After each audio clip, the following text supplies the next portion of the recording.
Équipe d'Afrique. Tous ravis de vous retrouver à ce nouveau rendez-vous du magazine qui vous livre l'actualité africaine. Dans ce nouvel épisode, les éliminatoires de la CAN 2025 de football occupent la grosse partie. Nous irons en Côte d'Ivoire où nous attend notre confrère Christ Noubouzan pour nous mettre au parfum de la Ligue 1, de la liste des éperviers pour les deux derniers matchs qualificatifs à la CAN. Il nous parle également de la sortie de crise qui avait secoué entre-temps la fédération ivoirienne de taekwondo. Quant à Stéphane Ouattara, notre partenaire du Burkina Faso, il fait le point sur le championnat national de football et sur les dernières sorties des étalons dans les éliminatoires de la CAN. Le Sénégal retient également notre attention. Boris Adakanou, notre chasseur d'infos à Dakar, revient sur la nouvelle journée de la Ligue 1. L'actualité des Lions, sans passer sous silence un lutteur sénégalais qui défie ouvertement Francis Ngannou en MMA. Robert Ajavon, notre point focal en Égypte, ramasse l'actualité de l'Afrique du Nord. Équipe d'Afrique de ce mardi, mise en onde, Olivier Koudjo, OK. Réalisation signée Eloma Devon. Derrière la caméra, notre stagiaire Espoir Simfele. Moi, c'est Romo Yeta. C'est parti. Soyez les bienvenus si vous nous rejoignez, on est ça même sur la radio qui mouille le maillot dans l'équipe d'Afrique. Nous sommes en Côte d'Ivoire, plus précisément à Abidjan, où se trouve notre confrère Chris Noubouzan. Bonjour Chris. Bonjour Roméo, bonjour à tous. Abidjan s'est bien réveillé comme d'habitude. Comme toujours, on est fouca, on est en forme. Voilà, il y a fouille, sans problème, sans souci. Alors, l'actualité majeure qui retient l'attention des Ivoiriens, c'est bien sûr les éléphants de la Côte d'Ivoire pour ces deux dernières sorties. Mais bien avant d'arriver aux éléphants, on va s'intéresser à la Ligue 1, la 8e journée disputée le week-end. Quels sont les grands enseignements ? Ah oui, une 8e journée qui a coûté très cher à un certain grand club ici en Côte d'Ivoire, notamment l'ASEC Mimosa, le club le plus titré, encore battu cette fois par le Stade d'Abidjan, 1-0, et du côté de Yamoussoukro. Défaite également de la société Omnisport de l'armée, 2-0 face à la formation de Mouna FC. D'ailleurs, cette défaite a coûté le siège de Kouadio Alla, l'entraîneur de cette formation, et bien limogé hier dans un communiqué. Bien le club a signifié à la presse et puis au public sportif que voilà, le mandat de Kouadio Alla à la tête de cette formation a donc pris fin. D'autres résultats, et bien Zoma FC a battu le champion en titre, le FC Sampédo, 4-1. Le FC Mouna et Oza. Mouna s'est imposé également 2-0. Le Boak FC et le Racing Club d'Abidjan partagé la poire en 2-0-0. Tenguele et Sol FC d'Abobo également ont fait match nul 1 partout. Victoire de l'AFAD, leader sur la SOA, 2-0. Korobo et Lista Sandra ont partagé la poire également à l'issue du nul 0-0. Et le Stella Club d'Abidjan, le Stella Club d'Adjamé plutôt, voilà, va s'imposer face au promu Iska 2-1. Voilà, mené jusqu'aux dernières minutes de la rencontre. Eh bien, les Adjamelais ont renversé la vapeur en s'imposant finalement 2-1. Et donc, au classement, voilà, la FAD reste en tête avec 20 points. Deuxième, le Stade d'Abidjan, grâce à sa victoire sur la SEC Mimosa, grimpe donc sur le podium. Deuxième avec 18 points. Troisième, le Stella Club d'Abidjan également, qui a fait un bond énorme et qui devient donc le troisième. Dans le bas du tableau, on retrouve le CO Korobo, 15e, avec désormais 5 points. Et puis la lanterne rouge, le Racing Club d'Abidjan, avec 3 petits points. Voilà donc le résumé de ce qui s'est passé ce week-end sur les terrains de Ligue 1 en Côte d'Ivoire. Je le disais, l'actualité majeure qui préoccupe bien sûr les Ivoiriens, le public ivoirien, c'est les éliminatoires de la CAN 2025 de football. Encore 2 sorties pour les éléphants. Pour l'instant, l'équipe de MRC Faye n'est pas encore qualifiée. La Côte d'Ivoire joue vendredi contre attends, je vais jeter un coup d'œil contre la Zambie justement, en déplacement contre la Zambie. Un aperçu de la liste de MRC Faye avant de parler de la possible qualification de cette équipe dès vendredi. Bien sûr, bien sûr. Parlant de cette équipe des éléphants de Côte d'Ivoire, il faut noter hein, que les ténors sont là dans le but. Yaya Fofana, Sangare Badra Ali, Ira Tapé Eliezer qui avait été convoqué. Eh bien, lui, il a déclaré forfait et il est donc remplacé. En défense également, les poids lourds sont là. Evan Dika est là. Emmanuel Agbadou, Christopher Operi. En tout cas, tous les ténors sont là. Dans le milieu de terrain, vous avez Franck Kessier, en l'absence donc de Céry Jean-Michel qui est blessé. Voilà. Il y a d'autres joueurs qui ont été appelés. Maro Dorgelès convoqué. Aoulou Jean-Eudes également est appelé. Et puis devant, en attaque, Nicolas Pépé, lui également a été déclaré forfait. Il est remplacé par Koulaté Karim. Il y a un garçon qui vient d'avoir sa première convocation en sélection. Il a été demandé par le public ivoirien. C'est Bayo Vakou, le sociétaire de Watford en Championship en Angleterre, qui est en feu en ce moment, qui a claqué un quadruplé le week-end dernier, donc qui est donc appelé pour cette trêve internationale. Ça va être son baptême du feu avec les éléphants de Côte d'Ivoire. On va scruter sa prestation. On attend forcément de lui parce que c'est le public qui l'a réclamé, vu sa prestation, vu son efficacité devant les buts en globe. Et donc, on attend beaucoup de lui. Donc, en gros, grosso modo, on va dire, les ténors sont là, les grands sont là, les cadres de cette équipe des éléphants de Côte d'Ivoire sont bien là pour aller chercher la qualification du côté de la Zambie. Alors, nous parlons justement de ces deux derniers matchs. La Côte d'Ivoire joue vendredi contre la Zambie avant de recevoir le Tchad. La Côte d'Ivoire qui occupe la première place de la poule G avec 9 points. On se souvient, lors de la récente sortie, la Côte d'Ivoire a été battue contre toute attente. Est-ce que cette nouvelle rencontre va permettre à la Côte d'Ivoire de se qualifier dès vendredi? Il faut assurer la qualification dès ce vendredi face à une équipe zambienne aussi qui lutte pour avoir son ticket. Absolument, il faut s'imposer. C'est le mot d'ordre. Il n'y a plus de calcul à faire. Il ne reste que 2 journées. Et donc, cette journée est très, très importante. Elle est capitale. Cette rencontre face au Chipolo Polo. C'est une équipe qui est difficile à jouer, hein, même si on les avait battus, ou les éléphants les avaient battus à Boaké récemment 2-0. On a vu un peu les difficultés éprouvées par les hommes des Mers Faye avant l'entrée en jeu de Jean-Philippe Crasso, qui a finalement délivré cette formation. Eh bien, c'est une formation qui est très, très difficile à jouer, manœuvrer, surtout quand elle joue à domicile. On se souvient, notre dernière confrontation sur le sol zambien, eh bien, les éléphants ont été battus 3-1. Et donc, on ne sait pas comment est-ce que ça va, quelle pourrait être l'issue de cette rencontre. Elle s'annonce tout simplement indécise. Mais il faut le dire, les éléphants n'ont pas de choix. Il faut absolument s'imposer pour assurer. Nous avons perdu Chris, je crois. Oui, on l'a perdu. De l'autre côté, on va tenter de le récupérer, notre confrère Chris Noubouzan, le commentateur sur NCI en Côte d'Ivoire. Oui, vous êtes là, Chris?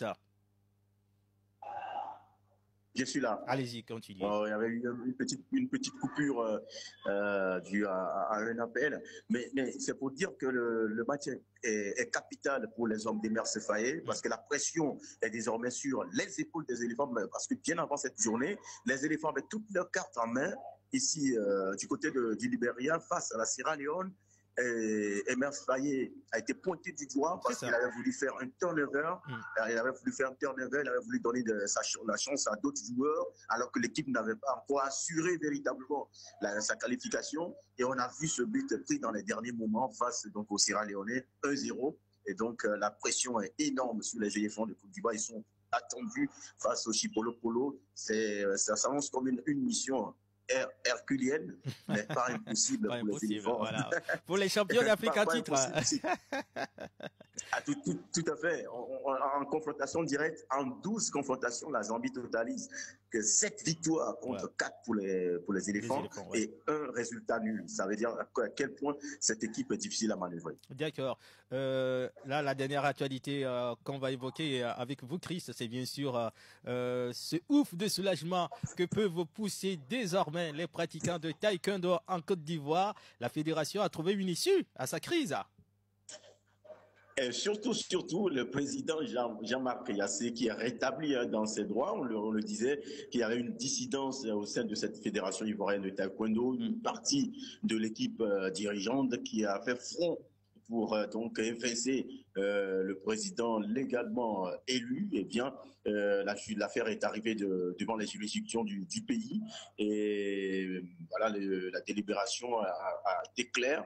Voilà, Jean-Marc Yassé est rétabli dans ses droits de président dûment élu et donc reconnu par la justice ivoirienne en ces différents points qui suivent. Le juge reconnaît maître Jean-Marc Yassé comme seul président de la fédération et à qualité pour la représenter. Deuxième point, il a suspendu tous les effets de l'Assemblée générale du 19 octobre dernier jusqu'à ce que le tribunal saisi de la demande en annulation de la sudite assemblée ait définitivement statué. Puis enfin, le juge a ordonné l'exécution de la décision sur minute et avant enregistrement, c'est-à-dire avec effet immédiat dès le prononcé. Pour rappel, un groupuscule, comme je le disais, de taekwondoïne s'est réuni au cercle du rail dans l'intention d'évincer le président démocratiquement élu, maître Jean-Marc Yassé.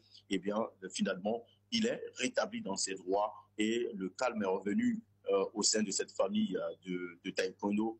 On espère que ça va donc permettre aux athlètes, aux acteurs de compétir, d'avoir accès aux locaux puisque tout était fermé, voilà. Les réunions interdites, les rassemblements, tout était interdit. Maintenant que la justice s'est prononcée, on espère que tout va rentrer dans l'ordre. Alors, merci pour cette bonne information. Ça va réjouir forcément les pratiquants du taekwondo et les activités vont reprendre. Pourquoi pas le championnat? Absolument, voilà. Ça va réjouir les acteurs. Merci beaucoup, Chris, et à très bientôt. À bientôt. Bonjour à Lomé. Merci, chers auditeurs, vous qui nous suivez également sur notre chaîne YouTube. Vous êtes dans Équipe d'Afrique. Ce programme, c'est tous les mardis à partir de 11h avant de quitter définitivement la Côte d'Ivoire. On revient sur les éléphants de la Côte d'Ivoire qui jouent, je le disais, le vendredi contre la Zambie pour le compte de la 5e journée des éliminatoires de la CAN 2025 de football avant de recevoir le Tchad pour le compte de la 6e et la dernière journée. Emers Faé était face à la presse vendredi dernier pour répondre à certaines inquiétudes. Oui, le sélectionneur reconnaît qu'il y a une pression sur son équipe. On a confiance en nos joueurs. On est conscient aussi que on a raté notre dernier match à Monrovia. On sait ce qui nous a manqué, on sait ce qu'on doit mettre en place aussi pour retrouver la victoire et nous qualifier pour la CAN. Donc non, on s'inquiète pas plus que ça. Après, la pression dans le sport de haut niveau, elle existe toujours. Le plus important, c'est de bien la gérer, de ne pas la transmettre aux joueurs et de continuer à rester positif pour que le groupe soit positif et soit déterminé pour corriger l'erreur qu'on a fait lors du dernier match. Mais non, en tout cas pas de pression négative. On a la pression du compétiteur normal, mais on est assez serein parce comme je l'ai dit, on a des joueurs qui travaillent bien quand ils viennent en sélection, qui sont à l'écoute, qui ont accepté le cadre dans lequel on a voulu les mettre et qui donnent tout pour qu'on se qualifie rapidement. J'ai reçu beaucoup de messages après le match de joueurs qui se sentaient désolés d'avoir perdu à Monrovia et qui étaient pressés de revenir en sélection pour aller montrer que justement c'était un accident et qu'on va reprendre notre série d'invincibilité.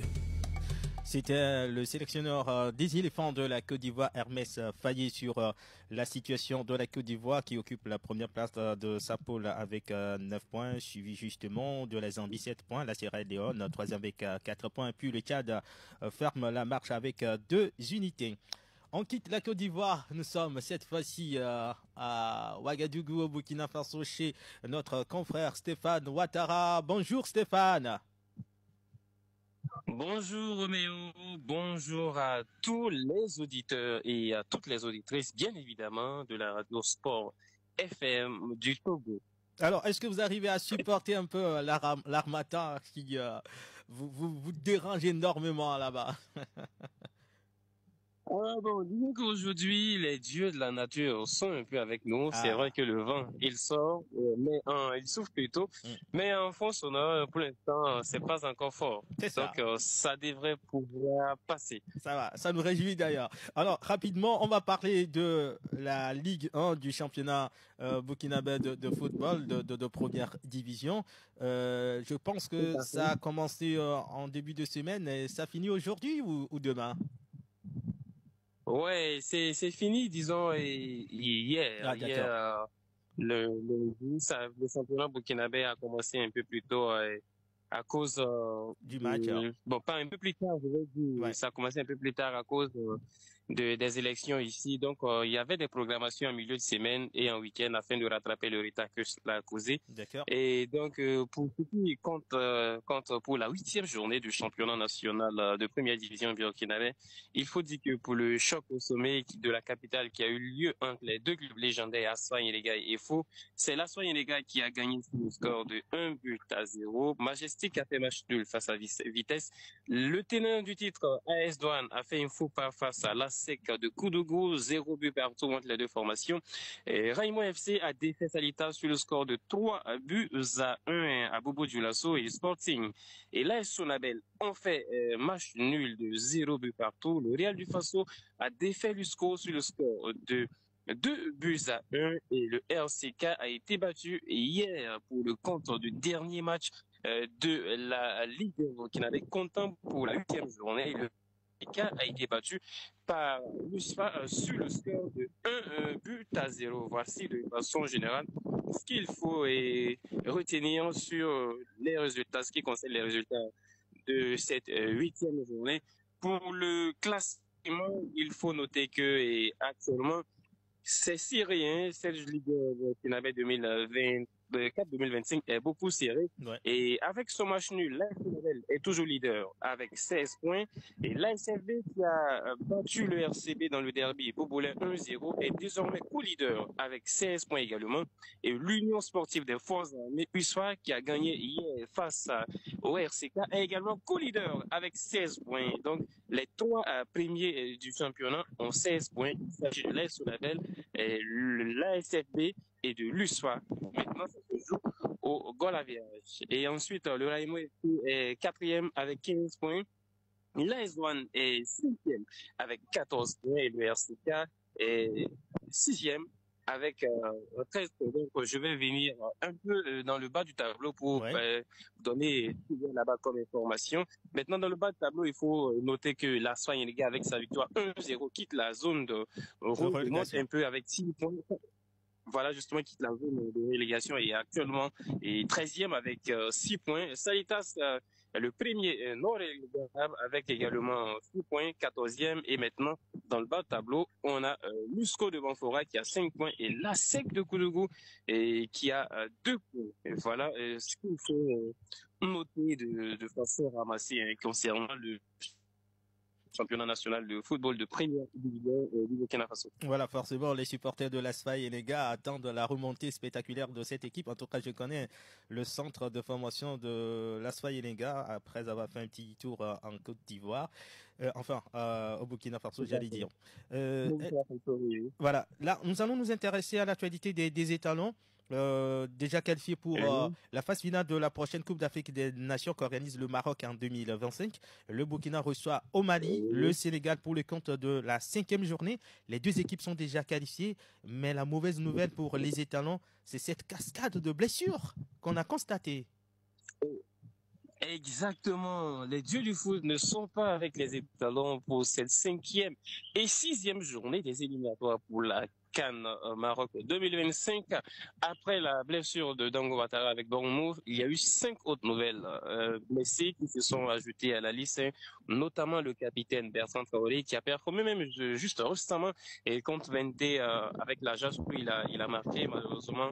Il a eu une petite blessure à la DER qui l'empêche de venir honorer sa convocation. En plus de Bertrand Traoré, il y a Hervé Kofi qui ne pourra pas aussi effectuer les déplacements à raison d'une blessure à la dernière minute. Il y a, j'avais déjà parlé de Dango Ouattara, il y a Gustavo Fabrice Senghale. Lui, c'était un retour, il devait effectuer son retour au sein de cette équipe. Malheureusement, il est blessé. Il y a Mohamed Konaté, buteur lors de la 4e journée à Abidjan contre le Burundi. Malheureusement, qui ne pourra pas effectuer son retour avec les étalons. Et en plus de Mohamed Konaté, il y a la jeune pépite du Cercle Bruges et Abdoul Kader Ouattara, malheureusement, qui ne pourra pas honorer sa convocation. Donc, ces joueurs cités ont été remplacés par d'autres joueurs. Hervé Kofi a été remplacé par Philippe Marou, gardien de but de l'Étoile filante de Ouagadougou. Dango Ouattara a été remplacé par Josué Tiendré-Beogo, qui évolue actuellement en Ligue de française côté Annecy.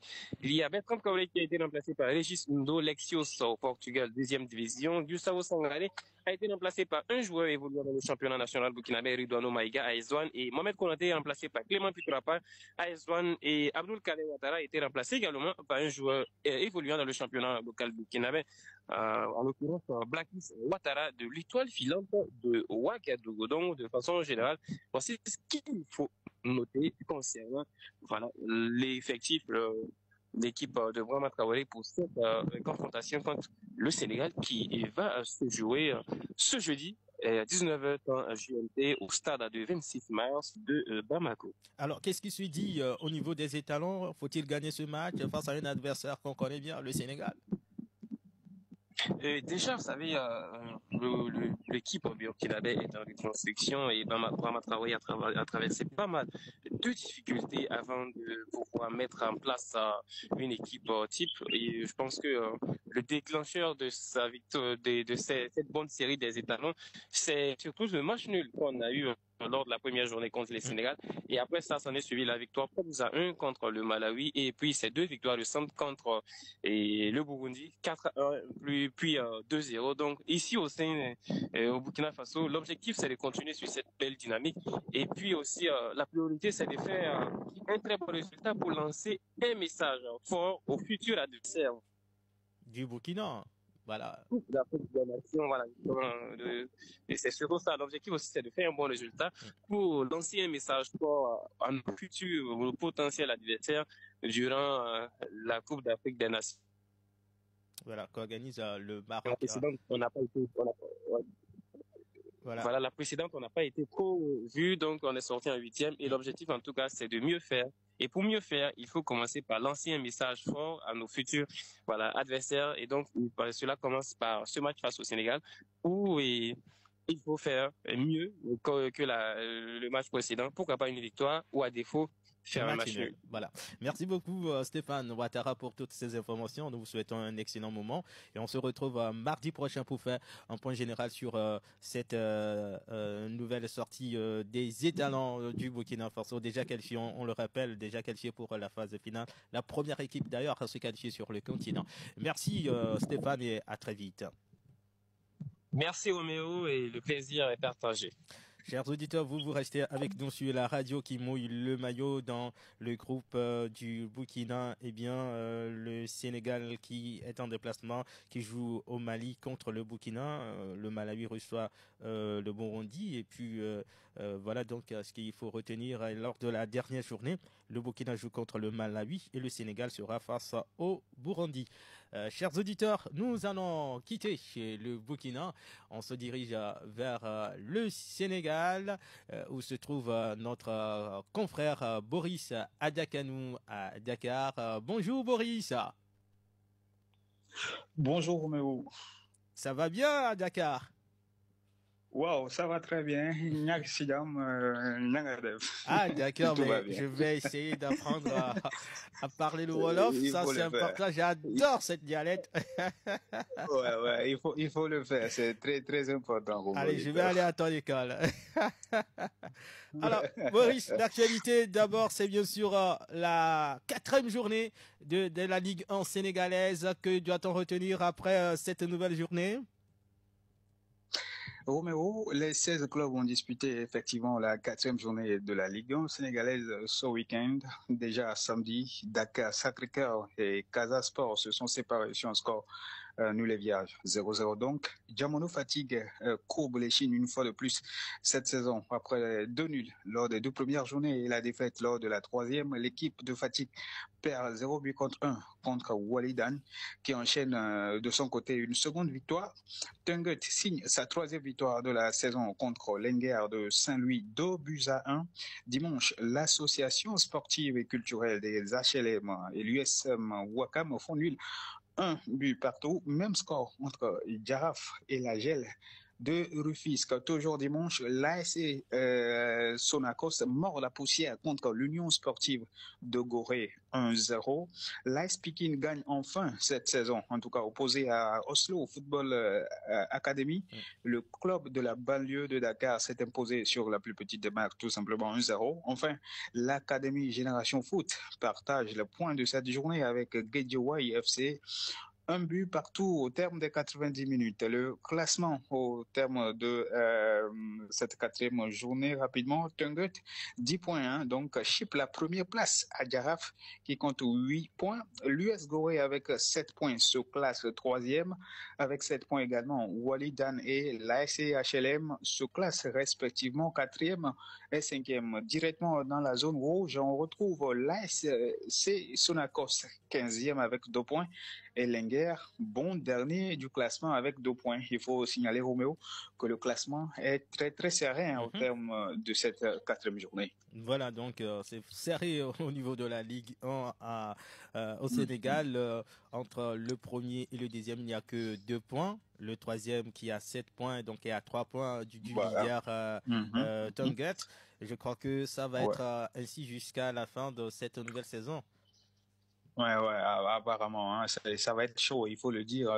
Toutes les équipes, en tout cas, se valent. Aujourd'hui, il n'y a plus vraiment de favoris. Il faut tout simplement se donner à chaque journée pour faire de bons résultats. Pape Thiaw et ses hommes sont au Mali pour y défier le Burkina pour le compte de la 5e journée des éliminatoires de la CAN 2025 de football. On a constaté une liste vraiment diminuée de Brahma Traoré, le sélectionneur burkinabé, à l'issue de ces blessures que l'équipe a enregistrées. Est-ce que on se réjouit du côté du Sénégal pour gagner le match et prendre la première place au Burkina? Ouais, Ouattara le disait tout à l'heure d'ailleurs, c'est une bonne nouvelle, hein, si le Burkina pleure en tout cas ses absences. Au Sénégal, ce n'est pas tout à fait le cas puisqu'il y a tous les éléments qu'il faut. Pape Thiaw a tout simplement fait confiance à ses généraux. Edouard Mendy, qui a manqué la dernière trêve internationale, est de retour au niveau, il sera probablement le gardien de but. Il y aura Seny Dieng et Cheikh Ndoye qui seront là pour l'aider. En défense, le capitaine Khalidou Koulibaly est bel et bien là, il sera là. Moussa Niakité, qui essaie de se reprendre de l'autre côté de l'Olympique lyonnais, est également là. Abdou Diallo, Seydou Sano, Ismaël Jacobs, Abdoulaye Seck, El Hadik, Malik Diouf, Abdou Aziz Ndiaye et Formose Mendy vont composer avec la défense. Il faut le dire, c'est la crème des crèmes actuellement. Au milieu du terrain, Idrissa Ganagay, le vétéran d'Everton, est une fois de plus avec la tanière. Lamine Camara, la pépite sénégalaise qui fait énormément de bonnes choses avec l'AS Monaco, est également là. Patessis, Habib Diarra, Pape Matar Sarr, Pape Gueye, Crépin Diarra, Ibrahima Seck sont les joueurs convoqués au niveau du milieu de terrain. En attaque, il ne faut pas chercher loin. Sadio Mané, Boulaye Dia, Ismaïla Sarr, Iliman Ndiaye, Nicolas Jacobs, Habib Diallo et Chérif Ndiaye. En tout cas, il ne faut pas oublier Cheikh Tidiane Sabali sont également là. Donc voilà, l'essentiel est là. Le Sénégal, avec 10 points, va tout simplement tenter de bien terminer ses éliminatoires. La qualification, elle est déjà acquise. Qu'est-ce qu'il faut faire aujourd'hui? Il faut tout simplement que l'équipe de Pape Thiaw s'impose. Comme la Ouattara l'a dit, le Burkina a lancé en tout cas de la plus belle manière ses éliminatoires avec le nul ici au stade Abdoulaye Wade de Diamniadio 1-0. Cette fois-ci, il faut que le Sénégal arrête cette dynamique-là, retrouve la victoire contre les étalons qui, quoi qu'on dise, reste une très belle équipe. Donc, le 14 prochain, ce sera la mission.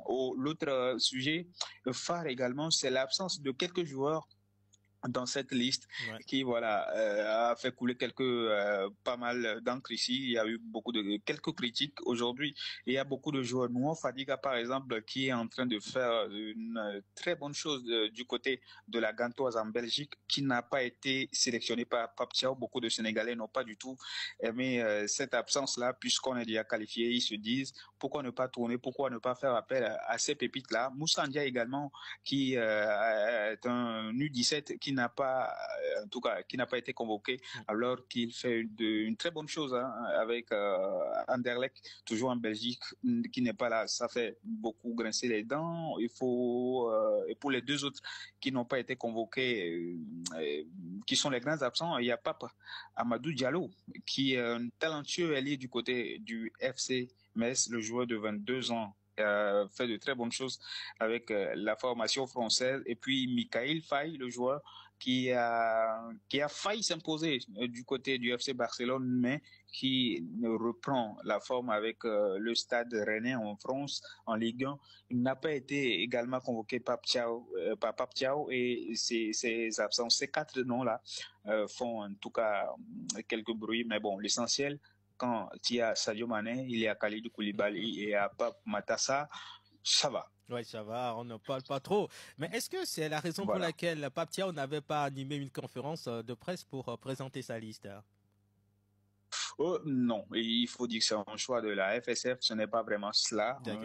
La FSF n'a pas vraiment voulu aller dans les détails. Bon, on se dit, il est intérimaire, peut-être qu'ils ne veulent pas trop, parce qu'aujourd'hui, la presse sénégalaise, elle est assez piquante. Ouais. On cherche vraiment à protéger Pape Thiaw, donc on se comprend. On va attendre la fin de ces éliminatoires, vivement que les choses passent bien, et après, voilà, qu'on verra s'il sera reconduit de façon officielle ou si on aura un nouveau sélectionneur. A-t-il une chance de rester au poste? Bien sûr, il a une chance. Le Sénégalais est très conservateur, et avec ce qu'il a fait lors des 2 dernières journées, il suffit de confirmer contre les étalons et bien terminer contre le Burundi. Ouais. Ce serait, en tout cas, il y aura beaucoup qui militent en sa faveur, et il a toutes les chances pour rester sélectionneur des Lions de la Teranga. Merci beaucoup, Boris Adakanou. Vous allez observer une petite pause. On vous retrouve un peu plus tard pour parler du MMA, parce qu'il y a un lutteur sénégalais qui est en vogue actuellement, qui défie Francis Ngannou. On va en parler dans un court instant. Oui. À tout à l'heure, Boris Adakanou. Le temps de refaire le tour. Si on peut retourner au Burkina Faso. Là, on va parler des éperviers du Togo avec le coach Anani Kisimbo qui est au Burkina Faso. Les éperviers qui sont actuellement au Libéria pour jouer contre les Lone Stars pour les comptes de la 5e journée des éliminatoires de la CAN 2025 de football. Le Togo qui est 3e de sa poule avec 2 points. D'accord, on va rejoindre tout de suite maintenant Anani Kisimbo. Bonjour. Bonjour. Comment vous portez-vous, coach? Ouais, ça va très bien. Et chez vous? Ça va bien, on rend grâce à Dieu, coach. Ok. Vous avez la nouvelle depuis plusieurs jours. Le Togo joue ses 2 derniers matchs pour le compte des éliminatoires de la CAN 2025 de football. Beaucoup parlent d'une équipe sous pression. Qu'en dites-vous, coach? Du moment où mathématiquement tout n'est pas fini, je ne peux pas parler d'équipe. Le Togo a toujours sa chance. Il suffit de gagner les 2 matchs pour pouvoir prétendre. Je crois que si le Togo gagne les 2 matchs, le Togo va aller à la CAN. Mais maintenant, c'est pour gagner là qui est le plus difficile. Donc, on ne peut pas parler d'équipe truc bancale ou bien d'équipe malgré les forfaits, les difficultés de l'équipe. Ouais. On y croit toujours en tant que Togolais d'abord, en tant que supporter des éperviers. Mais ensuite, sur le plan technique, tout et tout, je crois que n'eût été peut-être l'erreur sur la rentrée de touche au match aller contre le Libéria. On pouvait gagner le Libéria. Et je pense qu'on peut aller en opération commando pour aller gagner le Libéria chez eux, puisque la Guinée équatoriale l'a fait. Et je crois que nous aussi, on peut le faire. Et quand on sait que la Guinée reçoit aussi l'Algérie, déjà qualifiée, qui n'a pas de problème, n'a pas de soucis, et si la Guinée gagne, c'est terminé. Oui, si la Guinée gagne, c'est terminé, mais néanmoins, il faut que nous, on gagne nos 2 matchs. C'est tout juste ce que nous, on demande. Il faut gagner les 2 matchs. Si la Guinée gagne l'Algérie, tant pis pour nous, mais au moins, on aura fait pour nous. Mais maintenant, si on ne gagne pas, et puis l'Algérie gagne la Guinée équatoriale, on va se mordre les doigts. Mais je pense que d'abord, la première des choses là, il faut que le Togo gagne la Guinée équatoriale et le Libéria. Et le reste, là, on va voir ça après. Alors, coach, ça fait plusieurs années qu'on parle d'une équipe togolaise en reconstruction. Pourquoi on n'arrive pas à reconstruire cette équipe, connaissant bien un peu la sphère du foot togolais? Bon, je pense qu'il y a beaucoup de données qui ont changé, surtout au niveau de la formation. La formation n'est plus comme ce qu'on y avait avant. Nous, quand on jouait, on avait deux centres de formation qui prédominaient. Le CDS qui est devenu Sporting Club, oui, et le centre de feu, j'ai oublié, comment on appelle ça, Assad, ils ont joué même la première division après, Fogui. Oui, AC Merlan.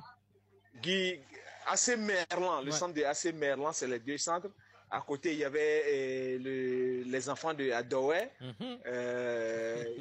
Adoué qui faisait très bien. Donc, il y avait un vivier. À côté de ça, il y avait des entraîneurs de poigne. Il y avait des entraîneurs de poigne qui ne faisaient pas dans la dentelle, qui ne faisaient pas, comment on appelle ça, qui n'avaient pas de laisser aller. Et quand ces entraîneurs-là proposaient un joueur, ça veut dire que le joueur, il a la qualité pour pouvoir jouer. Mais maintenant, je pense qu'il y a eu beaucoup de choses qui se sont passées et ça fait que aujourd'hui, il y a plus de centres de formation, mais la qualité des joueurs qu'on forme, ça donne quoi? Et la qualité de la direction technique, ça donne quoi? Je pense qu'avec la nomination du nouveau directeur technique, il y a beaucoup de choses qui vont changer, je le pense. Et pour que le Togo puisse aller dans le bon sens comme toutes les nations du monde. Et je pense aussi que, comment on appelle ça, les centres de formation à l'heure d'aujourd'hui doivent avoir les hommes qu'il faut à la place qu'il faut au niveau de la formation. Je vous rappelle que, par exemple, au Milan, l'entraîneur le mieux payé, c'est l'entraîneur des U17. Donc, aujourd'hui, est-ce que les gens sont prêts à payer l'entraîneur des U17 là mieux que l'entraîneur des seniors? Et je crois que ce n'est pas possible. Les gens pensent à demain et nous, on pense à tout de suite.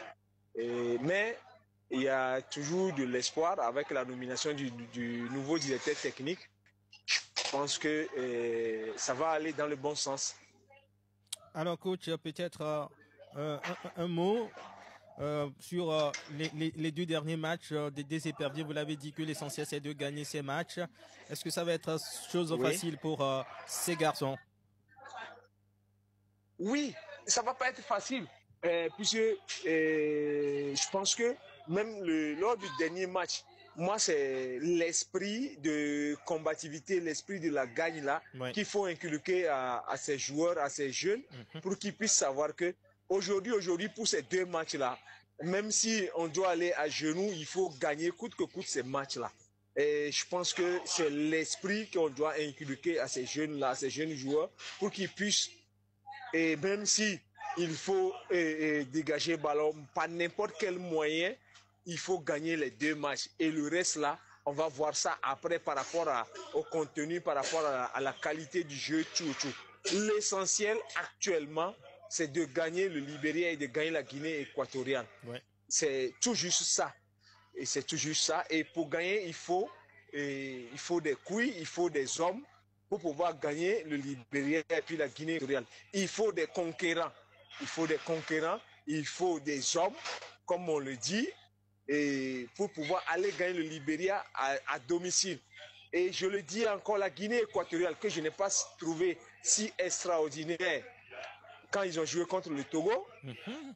Et la Guinée équatoriale l'a fait au Libéria. Pourquoi pas le Togo ne peut pas le faire? Ça, sincèrement dit, ce serait peut-être une faute professionnelle si ces joueurs n'arrivent pas à battre le Libéria chez eux. Et s'ils peuvent, ils n'ont qu'à se donner à 200-300% pour pouvoir gagner le Libéria à domicile afin que nous, on puisse avoir la qualification. Merci pour ce message d'encouragement et de soutien à l'endroit donc de votre sélection, parce que voilà, quoi qu'on dise, vous aimez cette sélection, les Éperdus du Togo, vous aimez cette équipe, coach Anani Kisimbo. On ne peut pas montrer de la main gauche son pays. Hein. On souffre, mais on peut rien dire. C'est ça. On souffre. Et c'est difficile. Quand on est à l'extérieur, c'est difficile. Quand les autres parlent de leur pays qui est déjà qualifié après 4 matchs, tu n'as pas mot à dire. Donc, c'est un peu compliqué. Mais on pense que ça va se rétablir. Ça va se rétablir. Merci beaucoup, coach. On se dit à très bientôt. Mardi, on est là pour faire une analyse complète de ces éliminatoires de la CAN 2025 de football. Merci beaucoup, merci et bonne chance aux éperviers et bien des choses à tous les auditeurs de Ouaga FM. D'accord, et de Radio Sport FM également. Alors, chers auditeurs, vous le savez bien, le Togo joue le match demain à 16h GMT contre le Libéria. Le Togo qui est 3e de sa poule face au dernier. Le Libéria déjà éliminé, l'Algérie déjà qualifiée. Reçu par la Guinée équatoriale, le match se joue jeudi. Dans cette poule, je vais encore le rappeler, l'Algérie occupe la première place avec 12 points, Guinée équatoriale 7 points, deuxième le Togo 2 points, troisième puis le Libéria un petit point et quatrième. Avant de clôturer ces éliminatoires de la CAN 2025 de football, on va faire un petit tour en Égypte. Notre point focal, Bernard Ajavon, nous fait le point sur l'actualité du foot en Égypte, au Maroc et en Tunisie. La 66e édition de la première ligue égyptienne avec 18 clubs a débuté le 30 octobre dernier et est à sa deuxième journée. Au classement, Al-Ali, Zamalek FC et Al-Ittihad du Caire sont à la tête du classement avec 6 points chacun grâce à leur victoire lors des 2 premières journées. Farco Football Club, ZED et Aras El Hedoud Club occupent les 3 dernières places de ce championnat. Au total, 36 buts ont été marqués lors de ces 2 premières journées. Toujours en Égypte, mais cette fois-ci avec l'équipe nationale, la liste des 25 joueurs retenus pour la confrontation entre l'Égypte, le Cap-Vert et le Botswana les 16 et 19 novembre prochains, comptant pour la 5e et la 6e journée des éliminatoires de la Coupe d'Afrique des Nations Maroc 2025, connaît l'absence du leader Mohamed Salah, du défenseur Mohamed Abdel Mounim, ainsi que le trio des blessés Rami Rabia, Khaled Sobi et Ahmed Mustafa Zizou. Notons que cette liste d'Égypte qui est déjà qualifiée pour cette messe continentale comprend seulement 3 professionnels.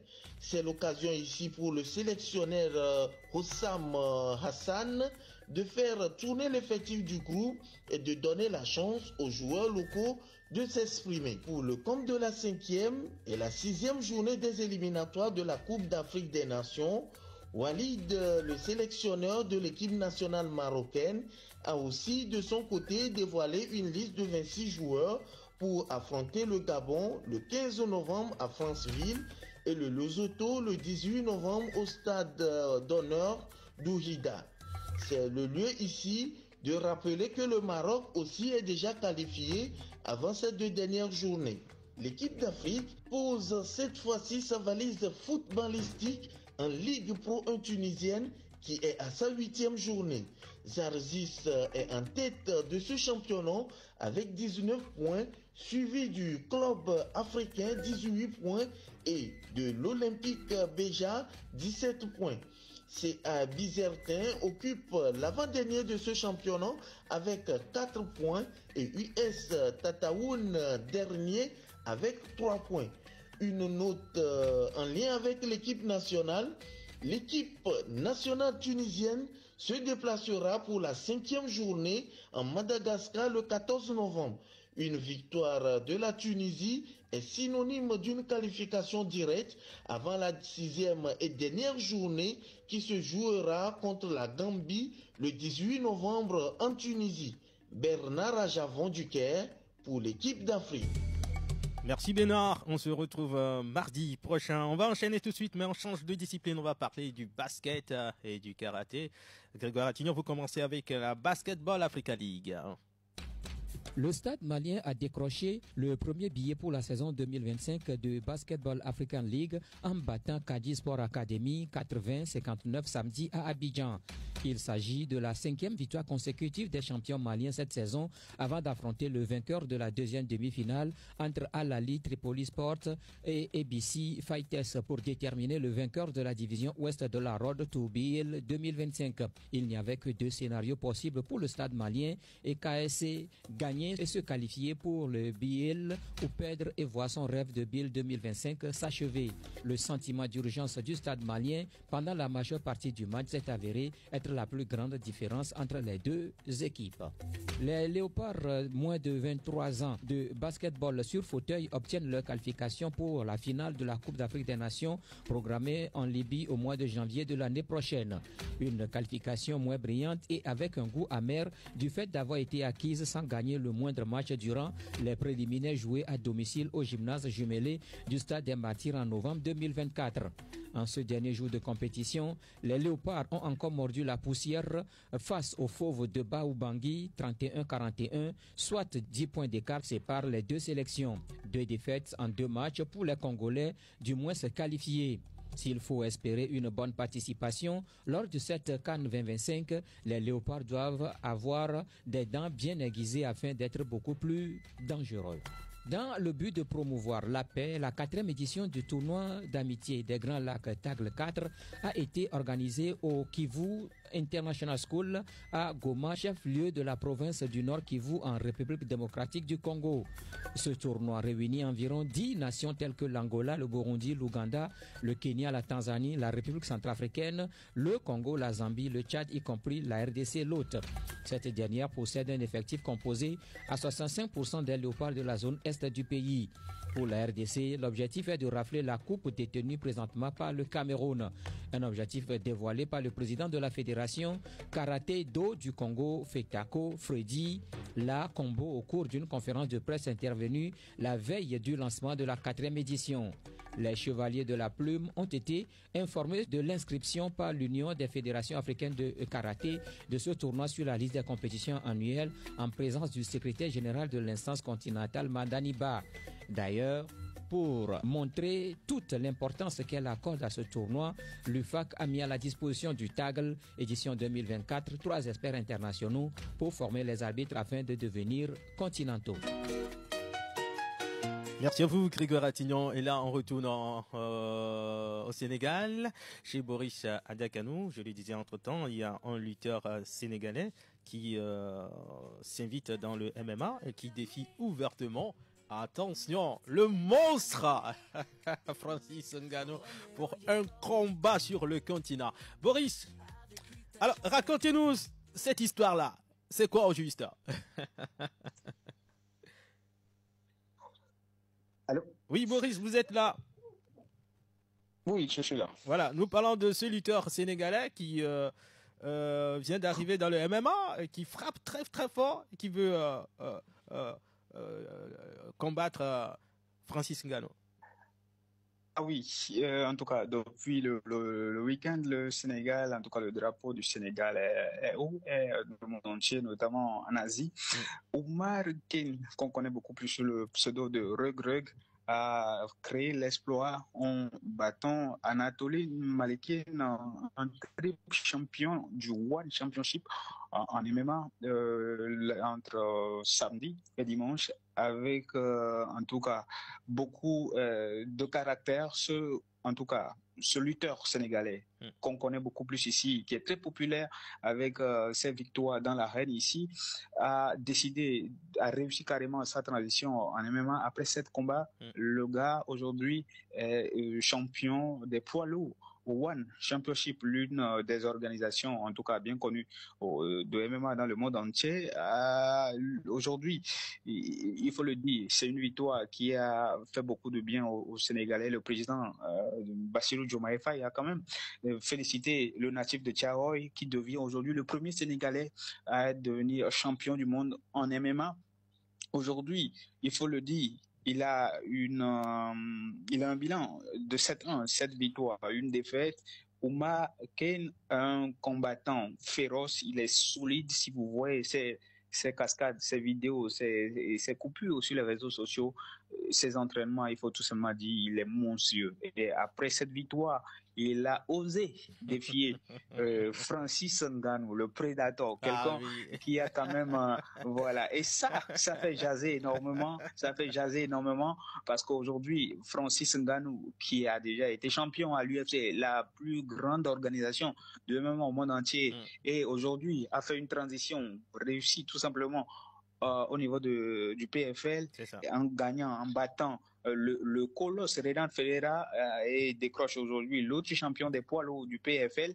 Reug veut ce combat de géants, et beaucoup ici au Sénégal même le disent, c'est trop tôt. Il ne faut pas oser défier le Predator qui a une force surnaturelle, qui a plus de 20 combats professionnels, en tout cas dans sa poche, qui aujourd'hui est capable de battre tout le monde. Il faut le dire, Reug est chaud, mais il faut le dire, c'est peut-être l'euphorie de la victoire contre Anatoly Malikin, mais bon, en voyant également Francis Ngannou, on n'est pas sûr que ce combat aura lieu. Aujourd'hui, Francis Ngannou, il a 37 ans, il a dit tout récemment, ce combat aujourd'hui, c'est de l'argent et aujourd'hui le prestige. Il n'a plus rien à prouver.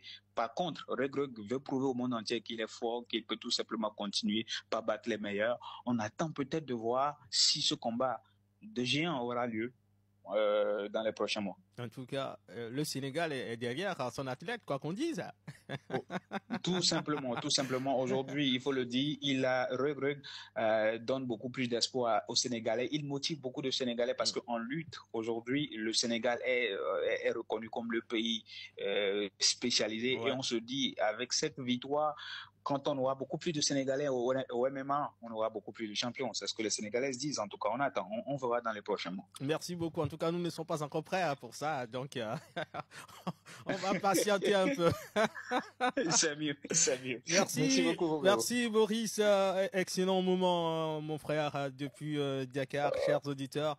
Nous sommes arrivés à la fin de ce 5e numéro de l'équipe d'Afrique, le magazine de la radio qui mouille le maillot, qui fait le tour du continent, qui vous livre des infos chaque mardi entre 11h et 12h. Merci à toute l'équipe de ce jour. Nous disons merci à Boris Adakanou à Dakar, à Chris Noubouzan en Côte d'Ivoire, Stéphane Ouattara au Burkina Faso, Anani Kissimbo, il est entraîneur de football au Burkina Faso. Merci à Olivier Koudjou à la mise en onde, la réalisation, et l'homme à devant derrière la caméra, notre stagiaire Espoir Simfele. Moi c'est Romo Yetor, Grégoire Attignon, merci pour la participation. Bernard Arjavon en Égypte, merci également pour cette franche collaboration. Restez avec nous sur la radio qui mouille le maillot pour la suite de nos programmes. Tout à l'heure, le journal de midi avec Juanita Blavautry. L'équipe vous retrouve mardi à 11h. Au revoir.